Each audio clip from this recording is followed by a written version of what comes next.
I believe we have a deal. Looking forward to it. Billionaire businessman Mr. Rayon Malik stepped out of his sleek black car and entered the grand lobby of the Royal Sapphire Hotel, where chandeliers glimmered like stars and marble floors reflected every step. Today wasn't just another business meeting. This was the day he hoped to finalize a multi-million-dollar partnership with one of Japan's most influential investors. Mr. Hiroshi Tanaka Rayon had prepared for weeks. Every detail was perfected, financial reports carefully audited, presentations rehearsed, contracts printed on crisp, elegant paper. His team had assured him everything would run flawlessly as he walked toward the private conference room. Staff members greeted him respectfully. He straightened his tie, adjusted his cufflinks, and allowed himself a confident smile. After all, he was a man who rarely failed. But the moment he stepped inside the meeting room, something felt off. He glanced at his watch, then at his phone. Then again at the door. His translator, the one he had specifically hired for this extremely important meeting, was supposed to arrive 10 minutes earlier. But the chair beside him remained empty. A tightness formed in his chest.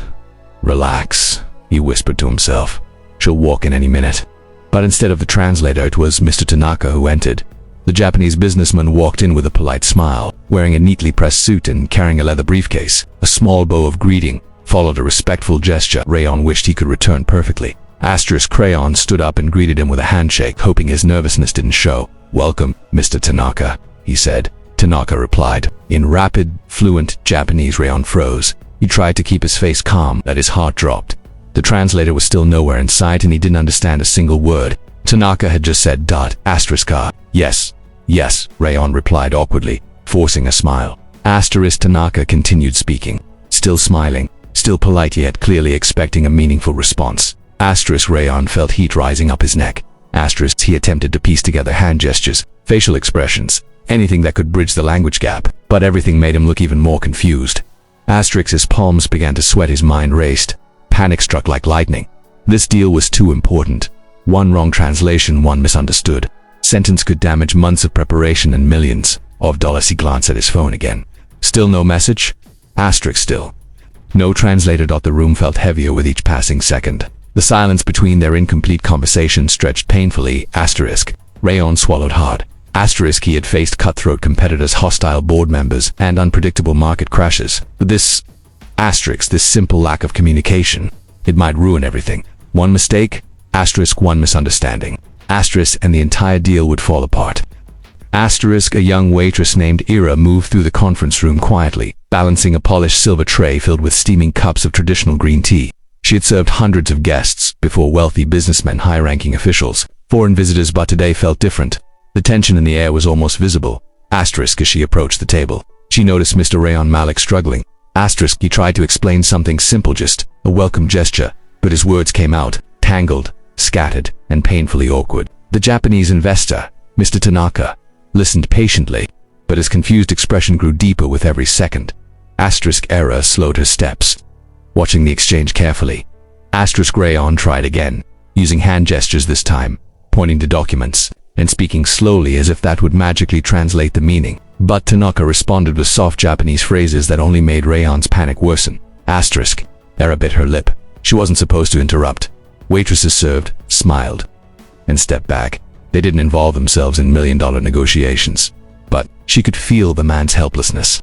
His usually confident presence had cracked, revealing genuine fear. And she absolutely knew that she could fix this in seconds. Her hands trembled slightly as she placed the tea tray on the corner of the table. Then, in a gentle voice, almost hesitant, she said, "Sir, if you want, I can translate." Rayon whipped his head toward her so fast she almost flinched. You know Japanese?" he asked, disbelief in his voice. Ira nodded shyly. Her fingers intertwined nervously. "My mom is Japanese," she explained softly. "I grew up speaking both languages." For a moment, Rayon just stared at her as if he couldn't believe salvation had appeared in the form of a waitress wearing a simple uniform and an apron. Then his voice dropped to a whisper, thick with relief. "Please, you might save this deal." Ira stepped forward with a deep breath. She positioned herself between the two businessmen, no longer just a waitress, but a bridge between two worlds. Mr. Tanaka spoke first, curious. Ira listened, then translated his words into perfect, clear English. Her tone was calm, her expressions respectful, and her posture confident. Rayan responded. Era translated again fluidly, accurately, effortlessly. The conversation that had been falling apart only moments ago suddenly began to flow with surprising ease. The room, once tense and awkward, now hummed with smooth communication. Tanaka's eyes brightened, Rayan's shoulders relaxed. And Era, who had quietly served tea all morning, found herself guiding a multi-million-dollar international negotiation as if she had belonged there all along. The atmosphere in the conference room shifted as soon as Era took charge. Where there had been confusion, now there was clarity. Where panic had clouded Rayan's confidence, now a steady calm began to rebuild within him. Mr. Tanaka opened his briefcase and pulled out a thick stack of documents. He began asking the technical questions about financial projections, long-term strategies, risk mitigation, cultural adaptation, and supply chain forecasts. His tone was serious, almost testing. Era translated every single word with absolute precision. Rayan listened carefully, straightened his posture, and answered each question with confidence. He explained market stability, expansion goals, profit projections, and operational plans. Era conveyed his responses flawlessly, her voice smooth and controlled, adjusting her tone to reflect his intentions perfectly. But what Rayan appreciated most was how Era added small, subtle cultural notes. When he made a bold business claim, she softened the phrasing slightly to match Japanese communication norms. When he expressed gratitude, she translated it with the deeper politeness Japanese culture values. When he made a joke to lighten the tension, she rephrased it into a respectful comment, ensuring nothing was misunderstood. She wasn't just translating, she was protecting him. Mr. Tanaka noticed. The investor leaned back in his chair, tapping a finger thoughtfully against his chin as he listened. He was no longer evaluating just numbers, he was evaluating character, professionalism, respect. At one point, Tanaka spoke directly to Era in a softer tone, almost as if sharing a personal remark. Era smiled gently and turned to Rayan. Her eyes sparkled with sincerity as she said, he says you are the most respectful businessman he has met. For a second, Rayan couldn't breathe. All morning he had felt useless, embarrassed, and powerless. But now there was hope. The respect in Era's voice, the approval in Tanaka's words, they meant everything. He straightened his shoulders, feeling strength return to him. The conversation continued for nearly an hour. Documents were reviewed, concerns were addressed, expectations were aligned. Era kept the flow smooth and natural, shifting effortlessly between languages like a seasoned diplomat. Finally, after the last question was answered, after every doubt was cleared, after the final presentation slide had been discussed in detail, Mr. Tanaka closed his folder. He picked up his pen. He placed it gently on the contract. Then he looked at Rayan and said, in firm, clear English, let's sign.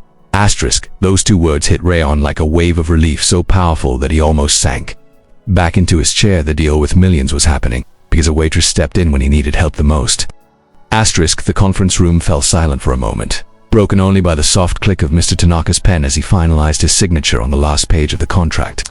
The deal worth $1.2 million was officially completed. Cameras flashed, hands were shaken, documents exchanged. But Rayan Malik barely noticed any of it. His eyes were fixed on Arat, the young waitress who had stepped into the room with nothing but a tray of tea and had somehow become the reason the deal didn't fall apart. She was standing quietly in the corner, head lowered, unsure if she should stay or step out now that the work was done. To everyone else in the room, she was invisible. To Rayan, she had become essential. As Mr. Tanaka packed his briefcase, he gave Era a small, respectful bow, something he hadn't given to anyone else all day. Era returned the bow, cheeks flushing with shy pride. When Tanaka left the room with his team, Rayan finally turned to face her directly. He took a slow breath. Era, he said softly. She looked up, hands nervously clasped in front of her apron. You didn't just save my deal today, Rayan continued, stepping closer. You saved my dignity. You saved months of work. And honestly, you saved me from one of the most embarrassing moments of my life. Era shook her head quickly. I just helped with translation, so anyone could have. No, Rayan interrupted firmly. Not anyone. Not like you did. He walked to the table, pulled out a document, and began writing something at the bottom. His signature flowed across the page with certainty. Then he folded the paper and handed it to her. Era blinked, confused. What is this? Rayan smiled, the kind of smile that held gratitude, respect, and a promise all at once. Your new job. Era's mouth fell open slightly. My new.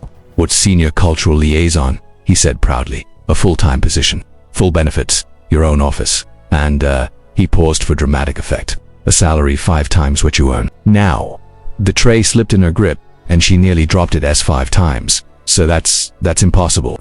I'm just a waitress. You're not just anything, Rayon replied. You have rare skills, emotional intelligence, and courage. You walked into a room full of millionaires and saved a deal none of them could fix. You belong in a boardroom era, not carrying trays.